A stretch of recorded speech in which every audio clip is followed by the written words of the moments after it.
Hello everyone, welcome back to the channel. आज की video में हम बात करने वाले हैं प्रोसीजर जनरली जो हम फॉलो करते हैं with respect to Lok Sabha, Rajya Sabha, इनसे रिलेटेड। ठीक है, तो फर्स्ट हमारा आर्टिकल है 118। आर्टिकल 118 में बात की जा रही है। देखिए, बहुत ही इम्पॉर्टेंट चीज़ है ये। इसमें कहा जा रहा है रूल्स ऑफ प्रोसीजर के बारे में। ठीक है, तो फर्स्ट क्लॉज कहता है each house of parliament. Each का मतलब क्या है? लोकसभा और राज्यसभा दोनों के बारे में यहाँ बात हो रही है। ईच हाउस ऑफ पार्लियामेंट में मेक रूल्स, दोनों के दोनों रूल्स बना सकते हैं for the regulating subject to the provision of the constitution. Constitution के जो प्रोविजन हैं उनके सब्जेक्ट टू रहते हुए उसके प्रोसीजर के लिए कि क्या प्रोसीजर फॉलो होगा और उसके कंडक्ट ऑफ बिजनेस के लिए। इसके बाद आगे सेकंड क्लॉज में कहा जा रहा है कि जब तक ये प्रोविजन नहीं बनते हैं क्लॉज 1 की, तब तक वो प्रोसीजर फॉलो होगा जो कि पुराने ब्रिटिश टाइम से कंटिन्यू होता आ रहा है, उस मॉडिफिकेशन के साथ या फिर उस अडेप्शन के साथ जो वहाँ पर चेयरमैन के द्वारा, ठीक है, किसके?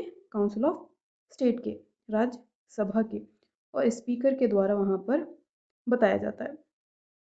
इसके बाद आता है थर्ड क्लॉज जिसमें बात हो रही है। देखिए, इसमें कहा जा रहा है प्रेसिडेंट कंसल्ट करता है चेयरमैन से और स्पीकर ऑफ लोकसभा से। जब वो कंसल्ट कर लेता है उसके बाद यहाँ पर जब हमने पहले बात करी थी कि जॉइंट सिटिंग बिठाई जाएगी जब प्रेसिडेंट उसको समन करेगा। ठीक है, तो प्रेसिडेंट कंसल्ट करने के बाद चेयरमैन से और स्पीकर से जॉइंट सिटिंग से रिलेटेड जो प्रोसीजर चलेगा उसके मामले में कि दोनों हाउसेस के बीच में कम्युनिकेशन कैसे होगा वो, और जॉइंट सिटिंग के कुछ रूल्स होने चाहिए, उनके लिए वो वहाँ पर रूल्स बना सकता है। ठीक है, लेकिन कंसल्ट करना ज़रूरी है with the chairman and with the speaker. इसके बाद नेक्स्ट आता है हमारा क्लॉज 4 जिसमें बात की जा रही है एट द जॉइंट सिटिंग। जब जॉइंट सिटिंग चलती है बोथ हाउसेस की, तो वहाँ पर जो स्पीकर होता है लोकसभा का, वो प्रिसाइड ओवर करेगा अगर वो अब्सेंट है, वो वहाँ पर नहीं है, तो ऐसे पर्सन के द्वारा वो प्रिसाइड ओवर किया जाएगा जिसको डिटरमाइन किया जाता है by the rules of procedure जो वहाँ पर क्लॉज 3 में बनाए जा रहे हैं। क्लॉज 3 में हम देख रहे हैं ना कि कुछ प्रोसीजर बनाए जाएंगे जॉइंट सिटिंग के लिए, तो वहाँ पर बता दिया जाएगा कि अगर ये अब्सेंट है तो कौन व्यक्ति होगा जो प्रिसाइड करेगा। नेक्स्ट आर्टिकल आता है 119 जिसमें बात की जाती है regulation by the law of procedure in parliament in relation to the financial business. ठीक है, अब ये फाइनेंशियल मैटर्स या फाइनेंशियल बिजनेस से क्या मतलब है हमारा, तो यहाँ पर हम बात कर रहे हैं बजट, मनी बिल, ठीक है, और टैक्स के बारे में। ठीक है, इन प्रकार की चीज़ों के बारे में जब हम बात करते हैं तो वो रिलेटेड होते हैं फाइनेंशियल बिजनेस से। ठीक है, अब इसमें कहा जा रहा है पार्लियामेंट जो है वो टाइमली कंप्लीट हो सके फाइनेंशियल बिजनेस का प्रोसीजर, उसके लिए और उसके प्रोसीजर को रेगुलेट करने के लिए कि जो दोनों हाउसेस हैं उन दोनों हाउसेस में टाइमली कंप्लीट हो सके उनके जो भी बिजनेस होते हैं और जो भी प्रोसीजर होता है वो, और टाइमली हम अप्रोप्रिएशन ऑफ मनी कर सकें, उधर पैसा कंसोलिडेटेड फंड से निकाल सकें, और तो पार्लियामेंट के द्वारा ऐसा कोई रूल बनाया जा सकता है, तो यहाँ पर रूल्स बनाए जा सकते हैं। इसके बाद एक चीज़ और है कि अगर कॉन्फ्लिक्ट अराइज होता है 118 में और 119 के प्रोविजन में, तो हमेशा प्रिवेल करेगा 119। ठीक है, अब इसमें एक एग्जाम्पल है कि जब बजट पास करना लेट हो रहा होता है और पार्लियामेंट क्या है, लॉ बना करके बोल देती है कि भाई इतने टाइम में जो है आपका डिस्कशन है वो ख़त्म हो जाना चाहिए, ख़त्म करना ही होगा, तो क्या होगा कि अगर लोकसभा और लोकसभा ने कोई ऐसा रूल बना दिया है अंडर 118, तो यहाँ पर कौन प्रिवेल करेगा? यहाँ पर जो लॉ बनाया गया है पार्लियामेंट के द्वारा, ठीक है, पार्लियामेंट के द्वारा जो रूल्स बनाए गए हैं 119 में, वो प्रिवेल करेंगे। ठीक है, अब नेक्स्ट आर्टिकल है हमारा आर्टिकल 120। इसमें कहा जा रहा है कि पार्लियामेंट में किस लैंग्वेज को यूज़ किया जाएगा, इसके बारे में बताया जा रहा है। ठीक है, तो पार्लियामेंट में जो भी बिजनेस होगा वहाँ पर आप हिंदी और इंग्लिश का यूज़ करोगे। सो इसमें कहा जा रहा है कि पार्ट 17 में कुछ भी दिया गया हो उसको हम साइड में रख रहे हैं, नॉट विथ स्टैंडिंग से शुरू हो रहा है। ठीक है, बट हम सब्जेक्ट टू मतलब अंडर कंट्रोल 3 48 रहते हुए जो भी बिजनेस करेंगे पार्लियामेंट में, जो भी काम करेंगे हम, वो हिंदी और इंग्लिश में करेंगे। इसके बाद आता है प्रोवाइजो, जिसमें कहा जा रहा है कि मान लीजिए कोई ऐसा एमपी है जो कि हिंदी और इंग्लिश दोनों ही यूज़ नहीं कर पा रहा है, ठीक है। तो अब वो व्यक्ति कैसे डिस्कशन करेगा, वो व्यक्ति कैसे चीज़ें चलाएगा? तो यहाँ पर चेयरमैन, कहाँ पर, काउंसिल ऑफ स्टेट में, मतलब राज्यसभा में, और स्पीकर लोकसभा में, यहाँ पर उस व्यक्ति को अलाउ कर देता है कि वो एडुकेटली अपने आप को एक्सप्रेस कर पाए, ठीक है। और उसको अलाउ कर दिया जाएगा कि वो अपनी मदर टंग में वहाँ पर कम्युनिकेट कर सकता है। आगे इसमें कहा जा रहा है सेकंड क्लॉज में कि जब तक पार्लियामेंट लॉ बना करके ओमिट नहीं कर देता है किसको, और इन इंग्लिश को, तब तक जो प्रोसीजर है वो इंग्लिश में भी चलता रहेगा। अगर इसको हटाना है तो पार्लियामेंट को लॉ लेकर के आना पड़ेगा आफ्टर 15 ईयर्स। यहाँ पर टाइम पीरियड बहुत इंपॉर्टेंट है, 15 ईयर्स का। इसके बाद आता है नेक्स्ट आर्टिकल 121।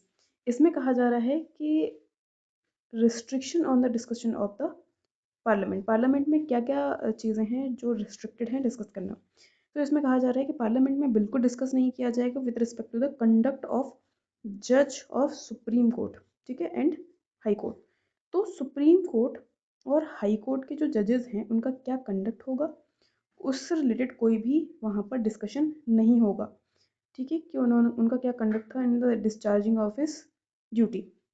लेकिन अगर मोशन आता है उनको रिमूव करने का, जब प्रेसिडेंट प्रे करता है कि भाई उनके रिमूवल का यहाँ पर मोशन आया है, तब वहाँ पर ऐसा डिस्कशन हो सकता है। इसके बाद नेक्स्ट आ जाता है हमारा एक सेकेंड आर्टिकल 122, जिसमें बात होती है court cannot inquire into the proceeding of the parliament. तो जो प्रोसीडिंग चल रही थी पार्लियामेंट में उसकी जो वैलिडिटी है वो कॉल आउट नहीं हो सकती क्वेश्चन में कि वहाँ पर कोई इरेगुलरिटी रही है इस पॉइंट पर, ठीक है। भले ही इरेगुलरिटी रही है तब भी वो वैलिड रहेगा। इसके बाद आता है सेकंड, इसमें कहा जा रहा है जो भी ऑफिसर्स हैं और एमपीज हैं जिनमें पावर वेस्ट हुई है बाय और अंडर द कॉन्स्टिट्यूशन, मतलब कॉन्स्टिट्यूशन के थ्रू उनको पावर दी गई है for the regulating of the procedure and conduct of business के लिए। तो इसमें कहा जा रहा है कि कोई भी ऑफिसर और कोई भी एमपी किसी भी कोर्ट के जुरिडिक्शन के सब्जेक्ट टू नहीं रहेगा in the exercise of their powers. जब वो पावर्स अपनी एक्सरसाइज कर रहे होंगे, इसका मतलब ये नहीं है कि उनके ऊपर इन कोर्ट्स का जुरिडिक्शन फॉलो होगा, ठीक है। इसके बाद आता है नेक्स्ट आर्टिकल, आर्टिकल 123। बहुत ही इंपॉर्टेंट आर्टिकल है ये, ठीक है। लेजिस्लेटिव पावर्स ऑफ प्रेसिडेंट को बताता है ये। इसमें बात की जा रही है power of president to promulgate ordinance during recess of parliament. इसमें कहा जा रहा है फर्स्ट में, देखिए, at any time except when both house of parliament are in session. तो जब सेशन में नहीं होते हैं उस वक्त पर अगर प्रेसिडेंट जो है वो सेटिस्फाई हो जाता है कि सर्कमस्टांसेस ऐसे आ रखे हैं, ऐसे एग्जिस्ट कर रहे हैं कि नेसेसरी हो जा रहा है वहाँ पर कि इमीडिएट कुछ एक्शन वहाँ पर लिया जाए उस पर्टिकुलर चीज़ के लिए, ठीक है। तो वहाँ पर ऑर्डिनेंस लेकर के आया जाता है as the circumstances appear before him, और उसको जो सही लगता है उससे रिलेटेड वो ऑर्डिनेंस लेकर के आता है। अब अब ऑर्डिनेंस क्या है, ऑर्डिनेंस जो होता है वो सेम टू सेम उसी प्रकार से इफेक्ट लाता है जैसे कि जो एक्ट बनता है पार्लियामेंट में, ठीक है, एक्ट ऑफ पार्लियामेंट होता है, जैसे उसका इफेक्ट होता है वैसे ही ऑर्डिनेंस का इफेक्ट होता है। ये क्या होता है, ऑर्डिनेंस। और जो ये ऑर्डिनेंस होता है, जैसे ही पार्लियामेंट रीअसेंबल होती है उसके 6 महीने के, सॉरी 6 वीक्स के अंदर अंदर आपको ये जो भी ऑर्डिनेंस लेकर के आया गया था आपको पार्लियामेंट के सामने रखना पड़ेगा, ठीक है। अगर दोनों हाउस उसको रिजेक्ट कर देंगे, ठीक है, इसका मतलब वो ख़त्म। अगर उसको, और इस पूरी ड्यूरेशन में प्रेसिडेंट उसको कभी विड्रॉ भी कर सकता है, ठीक है। तो इसमें कहा क्या कहा जा रहा है, इसको विड्रॉ किया जा सकता है eight any time by the president. अब जो हमने पीरियड पढ़ा था 6 वीक्स का।